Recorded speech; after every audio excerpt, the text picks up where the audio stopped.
அனைவருக்கும் வணக்கம். நான் இப்பொழுது நிற்கின்ற இடம் வலைப்பாடு புனித அன்னம்மாள் ஆலயத்தினுடைய அருகாமை. இங்கே என்ன விசித்திரம் என்று சொன்னால், இந்த அருகாமையிலே இயற்கையான மண்புட்டி, அந்த மண்புட்டியிலே பல மரங்கள், கொடிகள், செடிகள், மூலிகைகள் எல்லாமே இயற்கையாகவே அமைந்திருக்கின்றது. இந்த அருகாமையை மக்கள் இதுவரைக்கும் தங்களுடைய எந்த விதமான தேவைகளுக்கும் பயன்படுத்தவில்லை.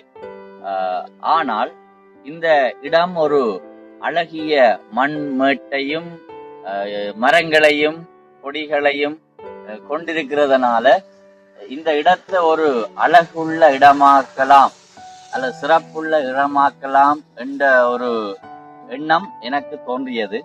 அந்த எண்ண பதிவை எங்களுடைய அன்னம்மாள் ஆலயத்தினுடைய இளையோர்களிடம் பகிர்ந்து கொண்டேன். அவர்கள் தங்களுடைய முயற்சியினால் இந்த இடத்தை துப்புரவு செய்திருக்கிறார்கள். மரங்களிலே எந்த விதமான காயங்களையும் ஏற்படுத்தாமல் அந்த மரங்களுக்கு கீழே இருந்த கஞ்சல்களை குப்பவாரி, விளக்கமாறு இவற்றை பயன்படுத்தி துப்புரவு செய்து இந்த இடத்தை இப்பொழுது ஒரு அழகிய இடமாக மாற்றி இருக்கின்றார்கள். இப்பொழுது நாங்கள் அந்த இடத்துக்குள்ளே நடமாடக்கூடியதாக இருக்கிறது.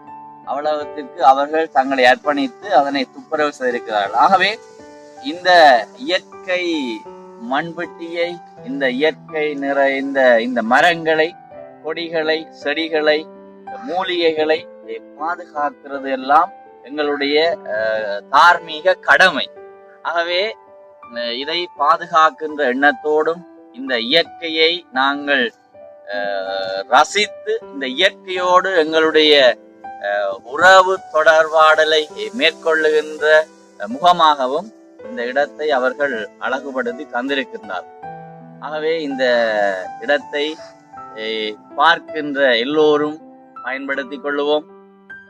இந்த இடத்தினுடைய பெருமதியை இன்னும்